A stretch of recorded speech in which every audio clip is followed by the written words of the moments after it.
Hi everybody. So I just got home out of the shower in my jams, got everything ready to go and have everything laid out.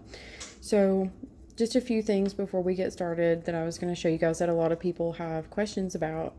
The first one is when choosing a yarn, because I know there's a lot of different kinds of yarn out there and you're not really sure what the difference is.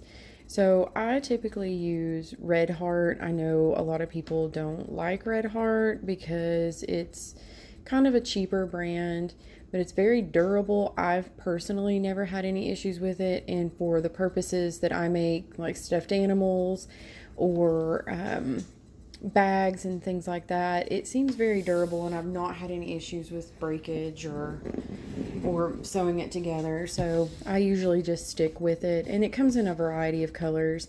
So the first thing is you want to find something that really kind of piques your interest, and this one is personally one of my favorites. It is one of the Super Saver Stripes collection, and it's called the Retro Stripe. And so it has this really fun rainbow effect, because usually when you see a rainbow or like a variegation in my colors, it's not because I'm changing colors, it's because I will find a yarn that will change colors for me. And so a couple of the things that you're going to look at when you're looking at a yarn is on here on the side, it has the weight. And if you're going to mix colors, you want to make sure that you get the same weight straight across the board. Most of your yarns like that you're going to find at Walmart or at Joann's, unless you're looking specifically at like the big chunky blanket yarn or what have you, it's mostly going to be the size 4 medium or a worsted weight. When in doubt, just look at that number and that'll tell you. And the second thing is whether you're crocheting or you're knitting, it's going to tell you the recommended size of a hook or needle that you're using.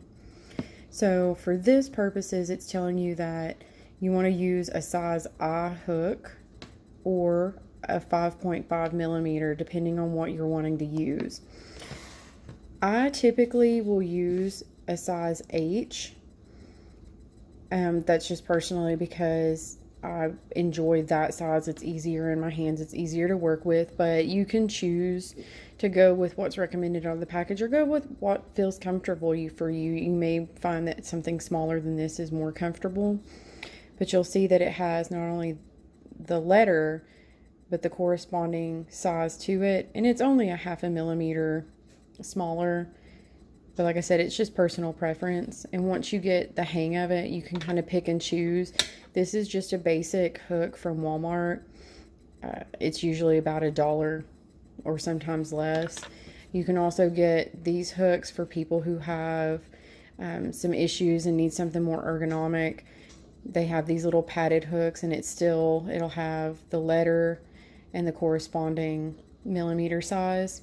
So really all you need to get started is just a skein of yarn of your color choice and a size H hook or whatever size hook you would like to do. This, like I said, the yarn recommends an I. I'm just sticking with an H. And so this is just my first part of the video to get you started kind of getting understanding. I hate that I didn't print out a copy of a pattern because I would show you how to read the pattern to go along with it. But I can make a separate video later on that kind of goes over that in a little more detail.